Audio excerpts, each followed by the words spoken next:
Hello friends, welcome to my YouTube channel online learning website. दोस्तों, हम लोग तैयार कर रहे हैं आरआरबी के इम्पॉर्टेंट क्वेश्चंस जो कि प्रीवियस ईयर के हैं और जो इम्पॉर्टेंट हो सकते हैं। और दोस्तों, इकोनॉमिक्स के हम लोग बात करते हैं। क्वेश्चन क्वेश्चन नंबर नेक्स्ट है 22-23।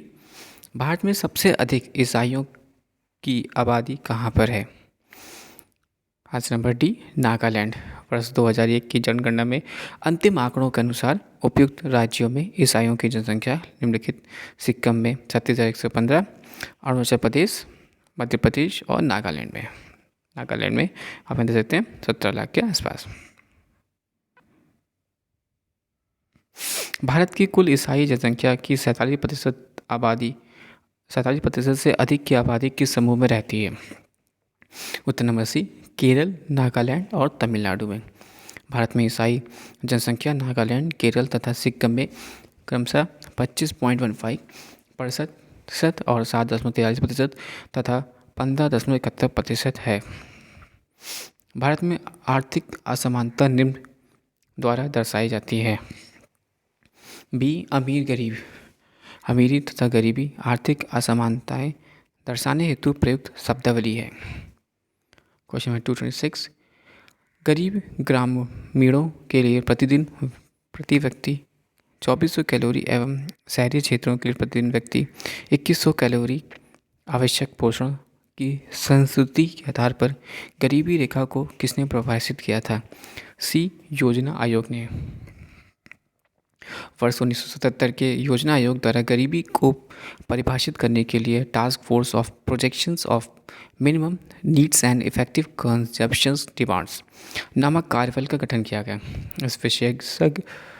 इस विशेषज्ञ दल के अनुसार संपूर्ण देश के लिए औसत रूप में 2250 कैलोरी प्रति व्यक्ति तथा ग्रामीण क्षेत्रों में प्रति व्यक्ति 2400 कैलोरी प्रतिदिन एवं शहरी के लिए 2100 कैलोरी की आवश्यकता निर्धारित की गई। 1 अप्रैल 2005 को किस राज्य में वैट लागू हुआ था? डी, हिमाचल प्रदेश। हिमाचल प्रदेश में वैट 1 अप्रैल 2005 से लागू किया गया। विकल्प के शेष राज्यों में वैट लागू होने की तिथियां इस प्रकार से हैं: हरियाणा 1 अप्रैल 2003, उत्तराखंड 1 अक्टूबर 2005, उत्तर प्रदेश 1 जनवरी 2008। किसी कंपनी को ऋण तब कहा जाता है जब किसी वित्तीय वर्ष के अंत में संचित होने हानि इसकी शुद्ध संपत्ति के कितने प्रतिशत क्षय को इंगित करेगी? ए, 100%। ऋण औद्योगिक कंपनी विशेष प्रावधान अधिनियम 1985 के अनुसार ऋण औद्योगिक इकाई वह है जिसको लाइसेंस प्राप्त है, 5 वर्ष बीत गए हों, जिसकी किसी भी वित्तीय वर्ष में या सभी वर्षों को मिलाकर हानि उसके शुद्ध पूंजी से अधिक हो वह एवं जिसको उसी वित्तीय वर्ष या उसके पूर्व वाले वित्तीय वर्ष में नकद हानियाँ हुई है। विकासशील देश वह है जिसमें ए, स्थिर मूल्यों पर बढ़ता है हुआ जीएनपी हो। विकासशील देश वह है जिसमें स्थिर मूल्य पर बढ़ता हुआ जीएनपी हो, जिससे देश में अर्थव्यवस्था निरंतर विकास के क्रम में हो। 2001 क्वेश्चन नंबर 230। 2001 की जनगणना के अनुसार भारत की जनसंख्या घनत्व लगभग है। बी, 324। वर्ष 2001 की जनगणना के अनुसार भारत की जनसंख्या का घनत्व 325 रहा, जबकि वर्ष 2011 की जनगणना के अंतिम आंकड़ों के अनुसार जनसंख्या घनत्व 382 व्यक्ति प्रति वर्ग किलोमीटर है। 231 आबादी घनत्व के अनुसार राज्यों की श्रेणी। सी, पश्चिम बंगाल, फिर बिहार, फिर केरल और फिर उत्तर प्रदेश। जनगणना 2001 के अनुसार बिहार का जनघनत्व 880, केरल का 819, पश्चिमी बंगाल का 904 तथा उत्तर प्रदेश का 679 था। वर्ष 2011 की जनगणना के अंतिम आंकड़ों के अनुसार सर्वाधिक जनघनत्व वाले राज्यों का क्रम इस प्रकार है: बिहार 1106, पश्चिम बंगाल 1028, केरल 860 एवं उत्तर प्रदेश 829। हरित क्रांति का मुख्य प्रभाव पड़ा: ए, अनाज पर, हरित क्रांति भारत में वर्ष 1966 से 67 में शुरू की गई थी, जिसका श्रेय डॉक्टर MS स्वामीनाथन को जाता है। हरित क्रांति का मुख्य प्रभाव अनाजों, गेहूँ, चावल पर पड़ा है। स्टेक फ्लेक्फिएशन क्या है? डी, इनमें से कोई नहीं। स्टेगफ्लेशन ऐसी स्थिति है जिसमें स्फीति तथा मंदी दोनों की स्थिति साथ साथ बनी रहे, अर्थात इस व्यक्ति में वस्तुओं की मूल्य वृद्धि के साथ बेरोजगारी भी बढ़ती है। किस दशक में जनसंख्या के ऋणात्मक वृद्धि पर दर्ज की गई है? बी, 1911 से 21। 1911 से 21 के जनसंख्या दशक में जनसंख्या की औसत वृद्धि दर ऋणात्मक 3% है, इसलिए वर्ष 1921 को महान विभाजन वर्ष भी कहा जाता है। जनसंख्या का महाविभाजन वर्ष किसे कहा जाता है? बी, 1921। वर्ष 1921 में जो जनगणना की गई वह अकेली दशाब्दी को प्रदर्शित करती है, जिसमें जनसंख्या में 1 मिलियन की कमी प्रदर्शित हुई है। ऐसा भी कभी भी नहीं हुआ कि इसलिए वर्ष 1921 को महान विभाजक वर्ष कहा जाता है। बिक्री कर कौन लगाता है? क्या होगा राइट आंसर दोस्तों? राज्य सरकार। बिक्री कर राज्य सरकार द्वारा लगाया जाता है। उत्तर प्रदेश में यह कर व्यापार कर के नाम से प्रवृत्त है। मुद्रास्फीति में सबसे अधिक फायदा होता है। मुद्रास्फीति में सबसे अधिक फायदा होता है। उदाहरण आंसर क्या होगा राइट आंसर? ऋणी का। मुद्रास्फीति की अवस्था में वस्तुओं के मूल्य बढ़ जाते हैं तथा मुद्रा की क्रय शक्ति कम हो जाती है, जिसके कारण ये स्थिति को ऋणी को फायदा व लेनदार को हानि होती है। मोट वेट क्या है? आंसर नंबर ए, उत्पाद कर। मोट वेट का पूर्ण रूप है मेडिफिलिक। मोट वेट का पूर्ण रूप है modified value added tax. Bharat में 1 मार्च 1986 को इसे लागू किया गया। यह एक प्रकार का उत्पाद कर था, जिसे कालांतर में ने सेनेट द्वारा स्थानांतरित कर दिया गया। 239 क्वेश्चन, प्राथमिक क्षेत्र का तात्पर्य है? क्या होगा? आंसर नंबर सी, कृषि से। राष्ट्रीय आय के अनुमान के अनुसार अनुमान के लिए अर्थव्यवस्था को प्राथमिक, द्वितीयक व तृतीयक क्षेत्रों में बांटा जाता है। प्राथमिक क्षेत्र में निम्न आते हैं: पहला कृषि, दूसरा वानिकी तथा उत्पादन, तीसरा मत्स्य पालन और चौथा खनन तथा उत्खनन। कौन सी वस्तुएं उन वस्तुओं में जो उचित मूल्य दुकानों के नेटवर्क के जरिए सार्वजनिक वितरण प्रणाली के अंतर्गत लोगों को वितरित की जाती है सम्मिलित है? ए, चीनी, खाद्य तेल, मिट्टी का तेल और खाद्यान्न।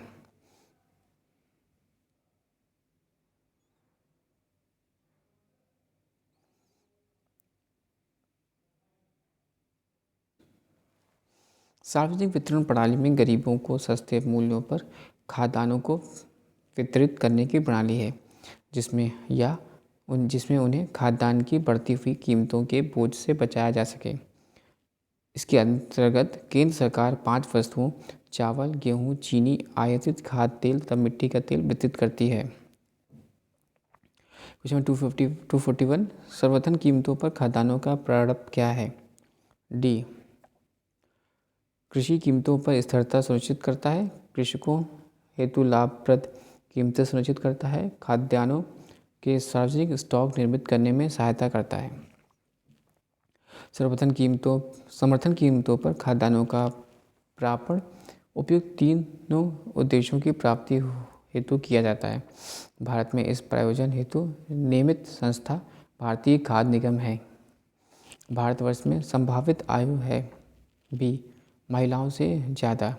भारत में जन्म के समय औसत जीवन प्रत्याशा 65.8 HDR 2013 के अनुसार, पुरुष 62.6 वर्ष, महिला 64.2 वर्ष। भारतीय जनगणना के अनुसार किसी स्थान को शहर कहे जाने के लिए आवश्यक नहीं है।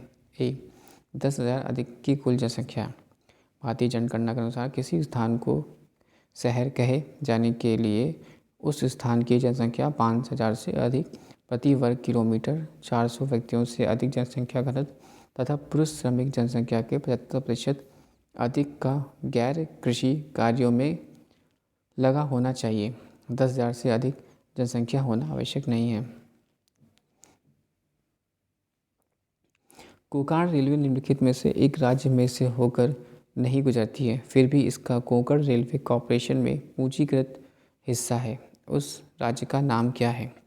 ए. केरल। कोंकण रेलवे कॉरपोरेशन द्वारा संचालित किया जाता है। यह कर्नाटक में मैंगलोर, महाराष्ट्र में मुंबई होते हुए गोवा तथा पश्चिमी घाटों तक जाती है, किंतु कोंकण रेलवे से होकर नहीं गुजरती। फिर भी केरल रेलवे कॉरपोरेशन में इनका पूंजीगत हिस्सा है। भारत में राष्ट्रीय आय की गणना किसके द्वारा की जाती है? उत्तर बी. केंद्रीय सांख्यिकी संगठन। भारत में राष्ट्रीय आय की गणना केंद्रीय सांख्यिकी संगठन CSO करता है, जिसकी स्थापना वर्ष 1951 में केंद्रीय मंत्रिमंडल के सचिवालय द्वारा की गई। राष्ट्रीय आय के संबंध में CSO ने वर्ष 1956 में पहला श्वेत पत्र जारी किया। प्रति व्यक्ति निम्न आय होने का कारण निम्नलिखित में से कौन सा है? डी. ये सभी। बढ़ती हुई जनसंख्या का उसके जीवन अर्जन के लिए भूमि पर आधारित होना, निम्न कृषि उत्पादन, व्यापक गरीबी और व्यापक बेरोजगारी। कौन सा देश भारत में अधिक आयात करता है? ए. USA। प्रश्नकाल के समय भारत में सर्वाधिक आयात करने वाला देश USA था। आर्थिक समीक्षा 2012-13 के अनुसार वर्ष 2011-12 की स्थिति निम्नानुसार है। संयुक्त अरब अमीरात 11.8%, USA 11.3%, सिंगापुर 5.5% और चीन 5.9%।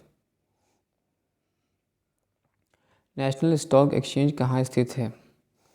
ए. मुंबई।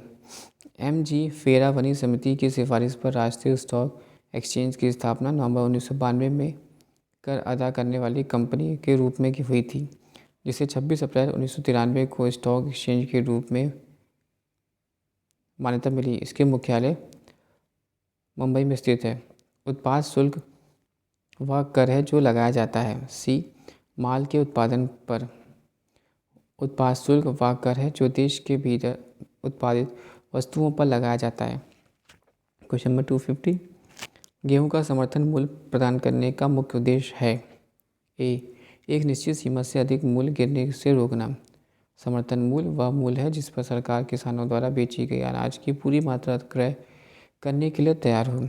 जब बाजार से अनाजों का मूल्य गिर रहा है तो सरकार किसानों के से समर्थन मूल्य पर अनाज खरीद कर उनके हित की रक्षा कर सकती है। Question number 251। आर्थिक समस्याएं मुख्यतः किसके कारण उत्पन्न होती हैं? ए. अत्यधिक जनसंख्या। अत्यधिक जनसंख्या के कारण ही बेरोजगारी, संसाधनों कमी व उद्योगों का अभाव उत्पन्न होता है। गांधीवाद अर्थव्यवस्था निम्नलिखित सिद्धांत पर आधारित थी। सी.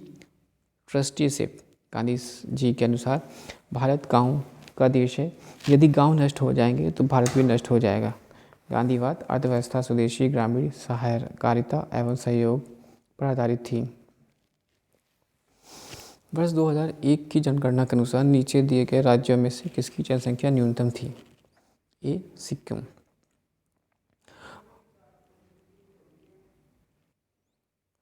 वर्ष 2001 की जनगणना के अनुसार आधार पर विकल्प दिए गए हैं: सिक्किम, मिजोरम एंड गोवा।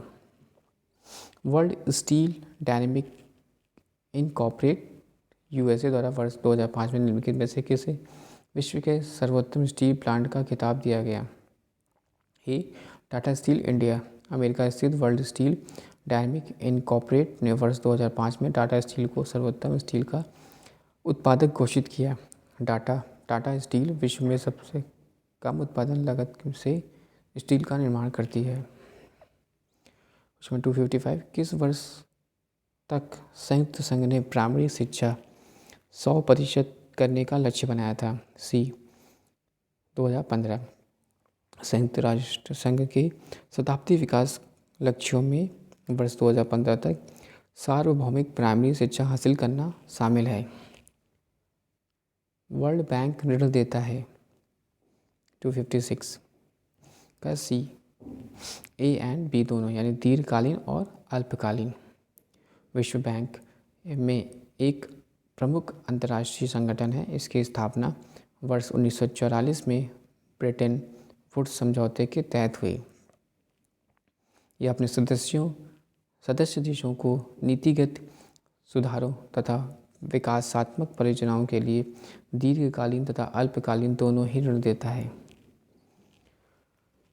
मुक्त व्यापार को निम्नलिखित में से कौन सर्वोत्तम परिभाषित करता है? बी, निर्यात एवं आयात पर कोई प्रतिबंध न होना। मुक्त व्यापार एक ऐसा व्यापार होता है जिसके अंतर्गत निर्यात एवं आयात पर कोई प्रतिबंध नहीं होता है। सरकार की इसमें कोई भूमिका नहीं होती है। किसी कंपनी के ऋण पात्र धारक उसके क्या हैं? बी, लेनदार। ऋण पात्र धारक कंपनी को ऋण देते हैं और इस पर एक निश्चित दर से ब्याज प्राप्त करते हैं, अतः ऋण पात्र धारक कंपनी के लेनदार होते हैं। भारत में थोक कीमत सूची की एक असुविधा कौन सी है? ए, वह सेवा विभाग के लिए पर्याप्त नहीं है। थोक मूल्य सूचकांक में विभिन्न वस्तुओं की अपनी उनके भारांश के आधार पर शामिल किया जाता है। इसमें सेवाओं को शामिल नहीं किया जाता। सेवाओं हेतु एक नए सूचकांक के निर्माण हेतु भारत सरकार द्वारा प्रयास जारी है। क्वेश्चन नंबर 260, शेयर कीमतों में अप राइडिंग ट्रेंड किसे कहा जाता है? ए, बुलियन ट्रेंड को शेयर कीमतों में अप राइडिंग ट्रेंड बुल या बुलियन ट्रेंड कहलाता है। बियर तथा बुल शब्दों का प्रयोग किस क्षेत्र में किया जाता है? शेयर बाजार। नंबर सी, शेयर बाजार। बियर एंड बुल, बियर मतलब मंदड़िया, बुल मतलब तेजड़िया। स्टेक एवं निवेश जो प्रायः सेकेंडरी मार्केट में निवेश नहीं करते बल्कि प्राथमिक बाजार में निवेश करते हैं।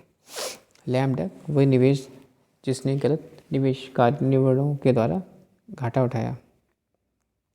मंदी क्या है? उत्तर नंबर सी, वस्तुओं की पर्याप्त मांग न होने के कारण उत्पादन तथा रोजगार में कटौती। मंदी उस स्थिति को प्रकट करते हैं जब वस्तु की मांग न होने से उत्पादन एवं रोजगार में कमी की जाए। क्वेश्चन नंबर 263, निम्नलिखित में कौन सा भारतीय रिजर्व बैंक की आर्थिक नीति का उद्देश्य नहीं है? डी, सामाजिक न्याय को सुनिश्चित करना। रिजर्व बैंक को सरकार का बैंकर कहा जाता है जिसके प्रमुख कार्य स्फीति दबाव को कम करना, सरकार को वित्त उपलब्ध करना, अनुकूल दिशा में प्रत्यक्ष ऋण देना। रिजर्व बैंक को बैंकों का बैंक भी कहा जाता है। क्वेश्चन नंबर 264, बैंकों का बैंक किससे कहा जाता है? बी, आरबीआई को। श्रम का विभाजन निम्नलिखित में के द्वारा सम्मिलित किया जाता है। ए, कर्मचारियों की संख्या। श्रम के विभाजन के आश्रय श्रम के विशिष्टीकरण से है। श्रम की संख्या वृद्धि से प्रत्येक श्रमिक का प्रथम कार्य निर्धारित किया जाता है जिससे उस कार्य में विशिष्टता हासिल हो जाती है। श्रम का बंटवारा नियंत्रित होता है। श्रम का बंटवारा नियंत्रित होता है। ए, श्रमिकों की संख्या से। क्वेश्चन नंबर 267, निम्नलिखित में भारत में कौन सबसे अधिक बाजार पूंजी वाला है? ए, ओएनजीसी। अमेरिका पत्रिका फोर्ब्स के आकलन के अनुसार वर्ष 2006 मई में भारत में सबसे अधिक बाजार पूंजी वाली कंपनी ओएनजीसी रही। वर्तमान में भारत टीसीएस बाजार पूंजीकरण के अनुसार सबसे बड़ी कंपनी है जबकि दूसरा स्थान आरआईएल का है। एसआईडीसीओ क्या है? बी, लघु उद्योग। एसआईडीसीओ स्मॉल इंडस्ट्रीज डेवलपमेंट कॉर्पोरेशन स्पष्ट है कि यह लघु उद्योग से संबंधित है। भारतवर्ष में सूखा पड़ने के प्रमुख कारण क्या हैं? बी, वनों की अनुपस्थिति के कारण जल शीघ्रता से निकल जाता है और तत्पश्चात सूखा पड़ जाता है। तीसरा, जलवृष्टि में काफ़ी परिवर्तित होने के कारण और चौथा, जलवृष्टि की मात्रा कम होने के कारण। अधिकांश जलवृष्टि कुछ ही महीनों के होने के कारण सूखा नहीं पड़ता है और सूखा पड़ने के कारण कम जलवृष्टि तथा जलवृष्टि में परिवर्तनशीलता है। क्वेश्चन नंबर 270, भारत में संगठित क्षेत्र में श्रमिकों की संख्या कुल श्रमिकों की संख्या का प्रतिशत मात्र है 7%। वर्तमान में संगठित क्षेत्र में कुल रोजगार का लगभग 7% है। भारत के किस क्षेत्र में कार्य करने वाले लोगों की संख्या अधिकतम है? ए, प्राथमिक सेक्टर में।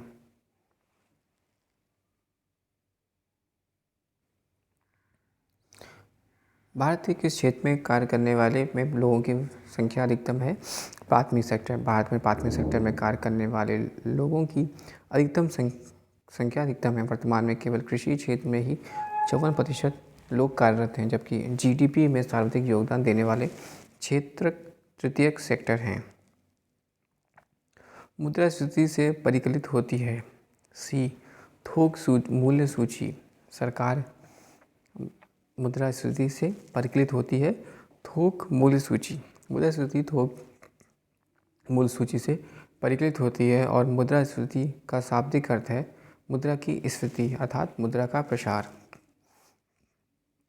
थोक मूल्य सूची की परिकलन के लिए वर्तमान आधार वर्ष है ए 1993 से 94, यानी 1 अप्रैल 2000 को उद्योग एवं वाणिज्य मंत्रालय ने थोक मूल्य सूचकांक हेतु नई मूल्य श्रृंखला हेतु आधार वर्ष 1993 से 94 की स्वीकृति प्रदान कर दी। पूर्व में यह आधार वर्ष 1981 से 82 था। वर्तमान में आधार वर्ष 2004 से 2005 प्रभावी है। भारत में थोक मूल्य सूचकांक का आधार वर्ष है। भारत में थोक मूल्य सूचकांक का आधार वर्ष परिवर्तन क्रमशः निम्नवत है। 1981 से 82, 1993 से 94 तथा 2004 से 2005 श्रृंखला। वर्तमान में थोक मूल्य सूचकांक का आधार वर्ष 2004 और 5 है, जो अगस्त 2010 से प्रभावी है। पीएसयू शेयरों के निर्णय को निर्णायक बिक्री करने के लिए भारत सरकार ने विनिवेश नीति 2000 के में नया रूप प्रदान किया। नवीन नीति में सम्मिलित है। बी, बहुसंख्यक नियंत्रण करने वाले शेयरों को किसी निजी पक्ष व्यक्ति को बेचना। विनिवेश नीति 2000 से 2001 के अनुसार गैर रणनीतिक सार्वजनिक क्षेत्र की इकाइयाँ में सरकार की अंशधारिता 26% या उससे नीचे चलने वाली लाने के लिए मंजूरी दे दी गई है। पर परिवर्तन अनिवार्य शर्त नहीं है, यद्यपि कि वो शेयर धारिता के आधार पर प्रबंधन के में परिवर्तन अनुमन्य था। नीति हानि होने वाले उपक्रमों के साथ लाभ वाले उपक्रमों का भी विनिवेश अनुमय था। रक्षा, परमाणु ऊर्जा तथा रेल यातायात संबंधी सार्वजनिक क्षेत्र की इकाइयों का रणनीतिक क्षेत्र में रखा गया था, अतः इनका विनिवेश नहीं किया जा सकता। अब दोस्तों हम लोग बात करें क्वेश्चन नंबर 279 की। निवेश का अर्थ है कि सार्वजनिक निकायों की इकाइयों को शेयर को डैश बेचना। क्या होगा राइट आंसर? ए, केवल निजी निकायों को। निवेश या विनिवेश या डिसइन्वेस्टमेंट निवेश का उल्टा होता है। विनिवेश यानी किसी कारोबार में रकम लगाना और विनिवेश यानी उस रकम को वापस निकालना। अतः सार्वजनिक निकायों के विनिवेश का अर्थ है उनके शेयरों को केवल निजी निकायों को बेचना। उल्लेखनीय है कि निजीकरण में सरकार अपने 51% से अधिक की हिस्सेदारी निजी क्षेत्र को बेच देती है, जबकि निवेश की प्रक्रिया में वो अपना कुछ हिस्सा निकालती है, परंतु उसकी मलिकियत बनी रहती है, अर्थात विनिवेश किसी कंपनी का आंशिक निजीकरण होता है। 2003-4 में भारत के लिए उत्कृष्ट निर्यात उपार्जक निम्नलिखित था। बी, वस्त्र। प्रश्नकाल के समय उत्कृष्ट निर्यात उपार्जक वस्त्र थे। वर्तमान में स्थिति के अनुसार रत्न और जेवर 44,888 मिलियन डॉलर, वस्त्र 13,711 मिलियन डॉलर, चाय and tea and meat that is 848 million dollar and खनिज लोहा आयरन ओर 4,597 मिलियन डॉलर। पहला जल विद्युत शक्ति केंद्र कहाँ पर अधिकृत किया गया था? डी, शिव समुद्रम। एशिया का पहला जल विद्युत शक्ति केंद्र सिंद्रापोंग दार्जिलिंग में वर्ष 1897 में स्थापित किया था, जबकि एशिया का दूसरा जल विद्युत शक्ति केंद्र शिव समुद्रम फॉल कर्नाटक में स्थित है। क्वेश्चन नंबर 239, भारत में कुल शक्ति उत्पादन में अपने प्रतिशत अंश के रूप में गिरते हुए निम्नलिखित में कौन सा सही रूप में विन्यासित किया गया है? उत्तर नंबर ए, जीवाश्म ईंधन, हाइड्रो, नाभिकीय, अन्य। वर्ष 2011-12 के अनुसार शक्ति उत्पादन क्षमता पर जीवाश्म ईंधन 56.80%, पनबिजली यानी हाइड्रो 19.03%, नाभिकीय 2.31% और अन्य 12.10% है। गाँवों में नगरों की ओर प्रवृत्ति बढ़ता है। डी ये सभी। शहरों में भीड़ का बढ़ना, अपराधों में वृद्धि, शहरों में बुनियादी सुविधाओं की कमी, ट्रैफिक समस्या एंड अकल। ग्रामीण विद्युतीकरण निगम की स्थापना कब की गई थी? ग्रामीण विद्युतीकरण निगम लिमिटेड भारत के विद्युत मंत्रालय के अंतर्गत केंद्रीय क्षेत्र का एक नव उद्यम है, जिसे कंपनी अधिनियम 1956 के तहत 25 जुलाई 1969 को निगमित किया गया। क्वेश्चन नंबर 282, निम्नलिखित में से कौन सी स्थिर लागत नहीं है? सी कर्मचारियों को दिया गया पारिश्रमिक। कर्मचारी को दिया गया वेतन या पारिश्रमिक स्थिर नहीं होता है। यह उत्पादन की मात्रा के आधार पर घटता और बढ़ता रहता है। भारतवर्ष में प्रतिदिन प्रति व्यक्ति को कितना खाद्यान्न उपलब्ध है? ए 454 ग्राम। प्रश्नकाल के समय प्रति व्यक्ति खाद्यान्न उपलब्धता प्राप्त प्रति व्यक्ति 454 ग्राम थी, जो वर्ष 2010 तक घटकर 43.8 ग्राम आ गई है। क्वेश्चन नंबर 284 ए, लेखन कथन विचार करना है। मानव विकास एक प्रकाशन विश्व बैंक नहीं बल्कि संयुक्त राष्ट्र विकास कार्यक्रम UNDP द्वारा किया जाता है। क्वेश्चन नंबर 285, आर्थिक समृद्धि एवं आर्थिक विकास में यह अंतर है कि आर्थिक विकास सूचित करता है डी उपरोक्त सभी, यानी सकल घरेलू उत्पाद, सकल राष्ट्रीय उत्पाद या प्रति व्यक्ति आय की वृद्धि के द्वारा आर्थिक समृद्धि को व्यक्त किया जाता है, जबकि आर्थिक विकास अधिक व्यापक अवधारणा है। आर्थिक विकास सामाजिक, सांस्कृतिक, आर्थिक, गुणात्मक तथा परिणात्मक सभी प्रकार की वृद्धि से संबंधित है। क्वेश्चन नंबर 286, निम्नोक्त पदार्थों में से किसका मूल्य घट जाने पर भी उसकी मांग में वृद्धि नहीं होगी? सी नमक। मूल्य में कमी से मांग में वृद्धि न आए, वैसी वस्तुओं को बलोचदार या इनइलास्टिक वस्तु कहते हैं। आवश्यकता की वस्तुएं इस श्रेणी में आती हैं, जैसे नमक। बैंकिंग के क्षेत्र में CBC यानी सी का पूर्ण रूप क्या है? कोर। बैंकिंग तंत्र में CBC का अर्थ है कोर बैंकिंग सोल्यूशन। निम्नलिखित में कौन सा बैंक प्राइवेट सेक्टर का है? D unit trust bank of India.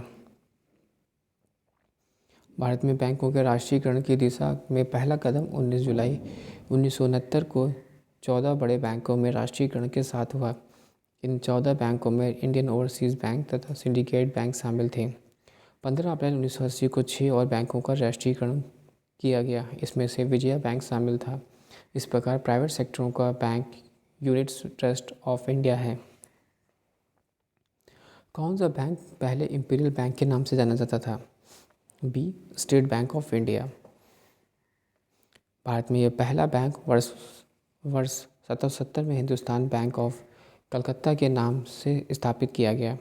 तदुपरांत निम्न 3 प्रेसिडेंटी बैंकों की स्थापना की गई। प्रेसिडेंटी बैंक ऑफ बंगाल वर्ष 1806 में, प्रेसिडेंटी बैंक ऑफ बम्बई वर्ष 1840 में और प्रेसिडेंटी बैंक ऑफ मद्रास वर्ष 1843 में स्थापित किए हुए। वर्ष 1865 तक उपयुक्त तीनों प्रेसिडेंटी बैंकों का नोट निर्गमन का अधिकार भी प्राप्त था। इन तीनों प्रेसिडेंटी बैंकों को मिलाकर वर्ष 1921 में इंपीरियल बैंक ऑफ इंडिया की स्थापना की गई और आगे चलकर 1 जुलाई 1955 को इसी बैंक का राष्ट्रीयकरण करके स्टेट बैंक ऑफ इंडिया का नाम दिया गया। क्वेश्चन नंबर 290, व्यक्तिगत खाता किसमें नहीं खोला जा सकता है? सी भारतीय रिजर्व बैंक में। भारतीय रिजर्व बैंक की स्थापना वर्ष 1935 में हुई थी तथा इसका राष्ट्रीयकरण वर्ष 1949 में किया गया। इसे बैंकों का बैंक भी कहा जाता है। यहाँ पर देश का किसी भी नागरिक का व्यक्तिगत खाता नहीं खोला जाता है। क्वेश्चन नंबर 291, पूंजी बाजार में दीर्घावधि निधि प्राप्त की जा सकती है तो यह कुछ संस्थाओं से उधार लेकर, या बी प्रतिभूतियाँ जारी करके। पूंजी बाजार में दीर्घकालीन निधि प्राप्त करने के तरीके हैं प्रतिभूति जारी करना, वित्तीय संस्थाओं में से ऋण। अर्थशास्त्र में ग्रीशम का नियम किससे संबंधित है? बी. मुद्रा संचालन।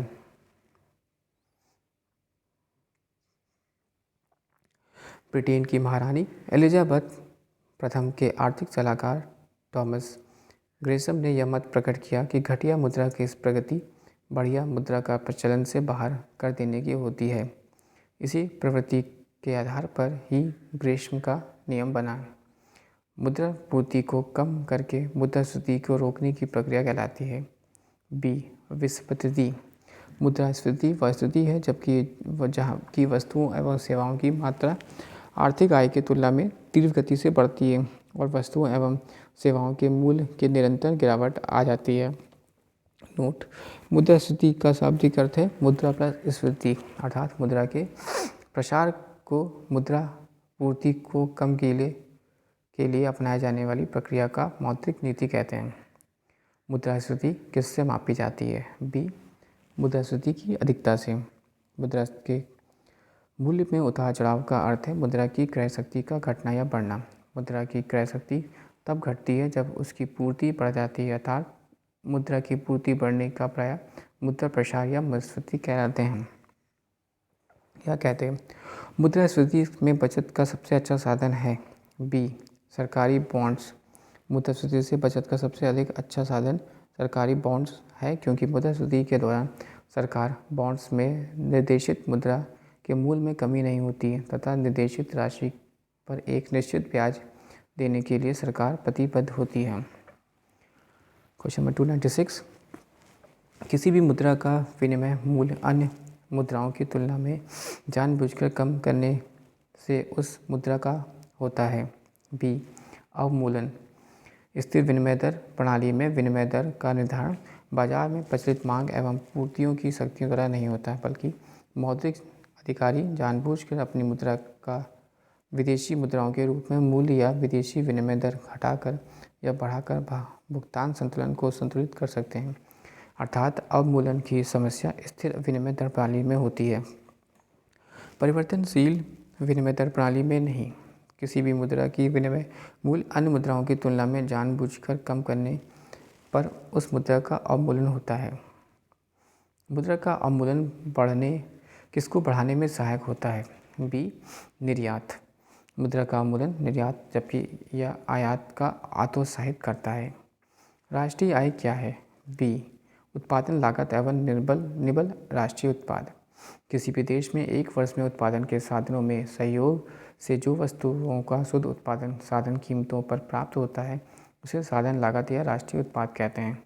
इसमें उत्पादन के साधनों को मजदूरी व वेतन, लगान, ब्याज तथा लाभ के रूप में प्राप्त आय तथा विदेश में शुद्ध साधन आय सम्मिलित होती है। इसलिए साधन लागत पर शुद्ध राष्ट्रीय आय को साधनों के भागों के अनुसार राष्ट्रीय आय कहते हैं। क्वेश्चन 299, एक निश्चित समय पर किसी देश के नागरिकों के पास वस्तुओं के लिए भंडार को कहा जाता है। सी. राष्ट्रीय आय। व्याख्या तत्व: एक निश्चित समय पर किसी देश के नागरिकों के पास वस्तुओं के भंडार को राष्ट्रीय आय कहा जाता है। स्पष्टीकरण: राष्ट्रीय आय गणना वर्तमान पद्धति में वर्ष भर में वस्तुओं और सेवाओं के शुद्ध उत्पादन को शामिल किया जाता है।